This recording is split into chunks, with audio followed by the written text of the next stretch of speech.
Hello there, welcome to a new class. My name is Flo. I'm excited today to share with you a very simple spine mobility practice. I will guide you through 4 different, very basic exercises that help you keep your spine healthy and mobile. We always want to aim towards the body being able to move in an independent way and not interdependent, because whatever movement you're asking from the body, it usually will find a way to make it work. But that doesn't mean that this is the most efficient or also the healthiest way to do it. So with this mobility practice today, I hope we can get a little bit closer to having the spine move in an independent way so that you can recover and restore full spinal mobility, spinal movement, health and well-being. In this practice we will move quite slow, and the first 2 exercises are from the CARS, the controlled articular rotations, where I did a separate video on it, which you can check out up here in the corner, where we are targeting every single joint in the body. But in today's practice specifically, we're focusing on the spine. The first 2 movements are CARS for the cervical spine, then for the rest of the spine. And then we will do those standing, and then we will go down to the ground into a tabletop to move more into spinal segmentation, and then even more spinal segmentation, especially for the thoracic spine in a prone position in Sphinx pose. When you're ready to begin, let's stand up and start the practice. So with this first one, we're focusing on the cervical spine. You want to stand nice and tall, and the purpose is the focus to move nothing except the neck. So we are gonna cross our arms, keep everything nice and stable. We'll do 2 rounds. We tuck the chin to the chest, then we brush the chin over to the left, towards the left shoulder, then tilt the head to the left, and then you bring the head back and over to the right.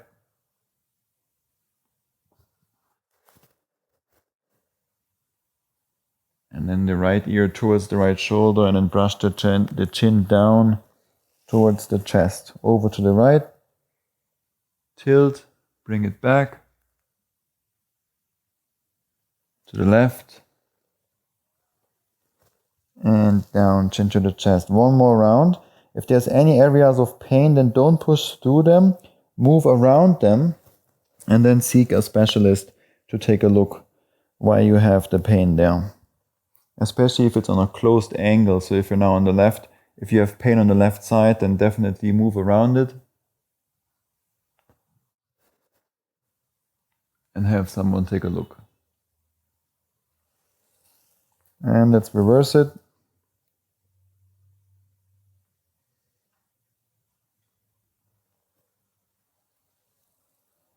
Very good. Look back, look forward again. We're now doing the rest of the spine. So we're going into the from the cervical down. But we also bring the cervical spine into flexion, and we keep it there. So you keep the chin to the chest the whole time, but then we move the rest of the spine. But what we want to avoid is again to move in an interdependent way. So as I ask you to tilt or lean to the side, I don't want you to move the hips a lot. So try to keep everything still and stable. We'll again do 2 rounds here. Chin to the chest.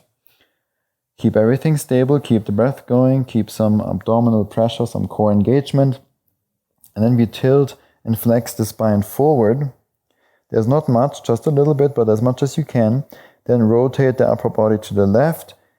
Lateral flexion to the left, so your side bend, and then back into a back bend without pushing the hips forward, over to the right.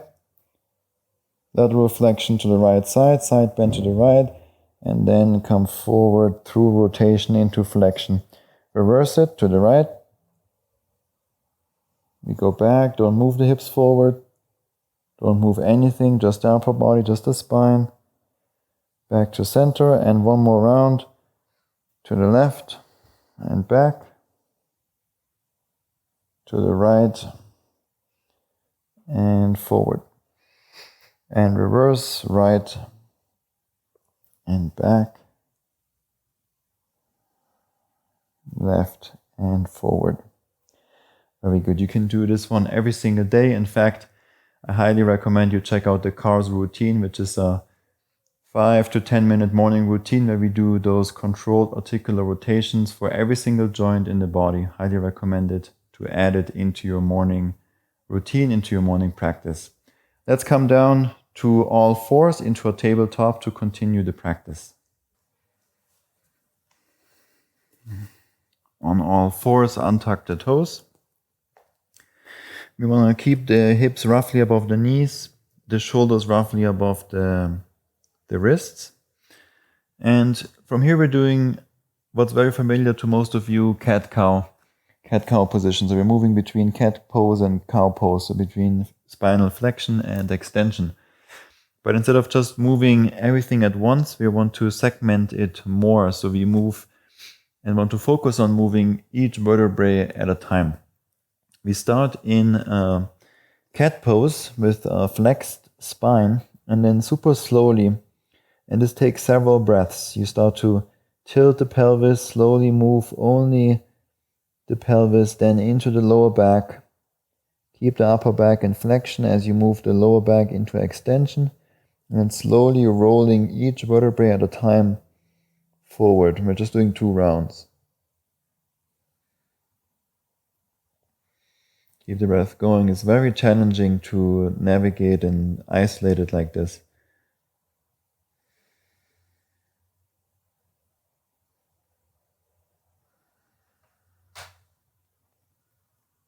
Then we are in full cow pose, and then we move from the bottom of the spine again up into cat. So tilt the pelvis, tuck the tailbone, and slowly we're moving each vertebrae at a time up into cat pose again. Try to move super slow. Several breaths until we meet again in cat. And let's do 1 more into cow and 1 more back to cat. Tilt the tailbone and tilt the pelvis.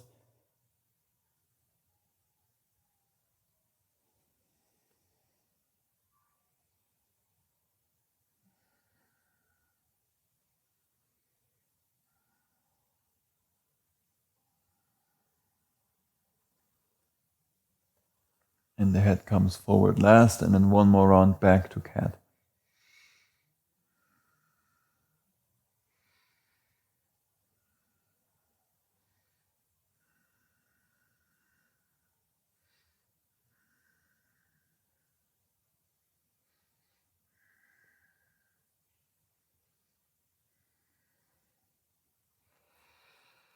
And back to neutral. And let's come down into a Sphinx pose. So this spinal segmentation practice in a tabletop you can also integrate and do every day. And maybe from now on you don't move always cat-cow, just moving the whole spine, but really try to isolate it 1 vertebrae at a time. What also really helps is if you have a partner there with you or someone that can walk their hands up the spine. So as you are in cat pose with rounded back, they start to walk from your base of your spine up, and you try to move only the part where the fingers are until they walk all the way up to the head.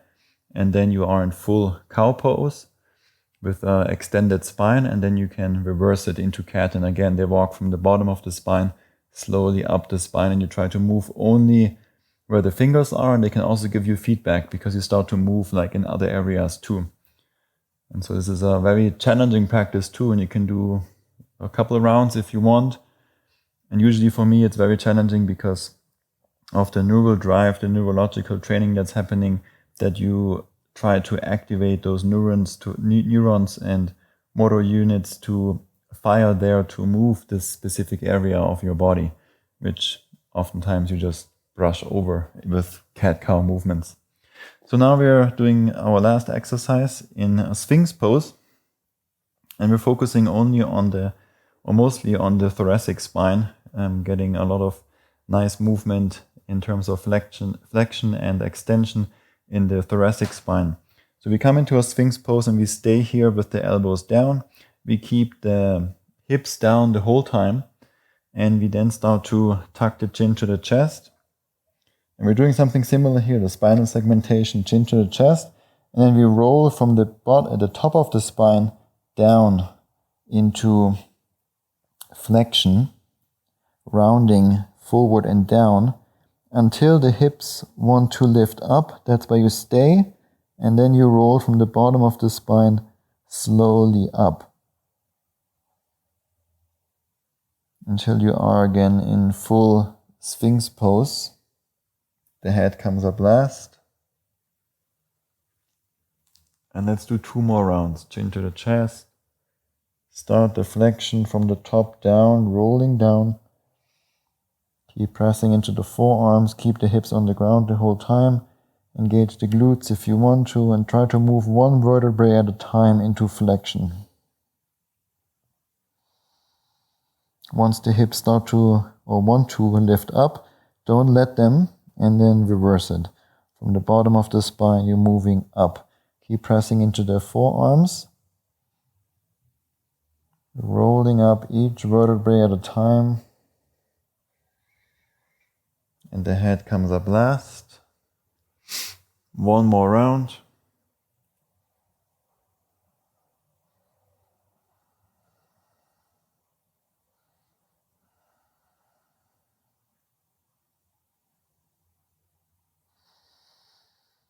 And reverse. Keep breathing. Sometimes it's so intense we start to hold the breath. And we are in Sphinx. And then relax, release the chest down, shake out the hips. And push yourself up to a comfortable seat.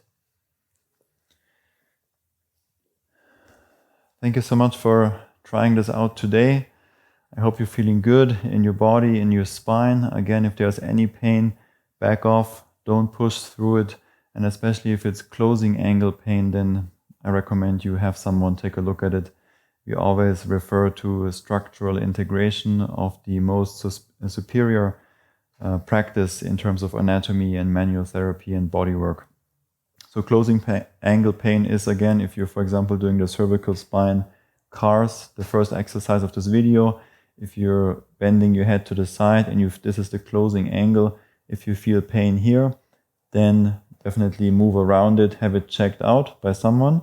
If it's here on the open angle, then it's oftentimes because of tightness and because of restrictions in the tissues. And so that's usually something that goes away with practice as this side opens more up. But closing angle pain is never a good thing, and you want to have that looked at. Thanks so much for practicing with me today. I hope you're feeling good and got something out of this practice. This is just one practice and one of or 4 of many techniques that you can do to increase your mobility, increase your range of motion, your movement capabilities. So check out more of the videos here on the channel. We also have a playlist specifically on mobility training and mobility work with a lot more of these kinds of exercises, because mobility is so important. It's the active range of motion. It's the range of motion you can actually control.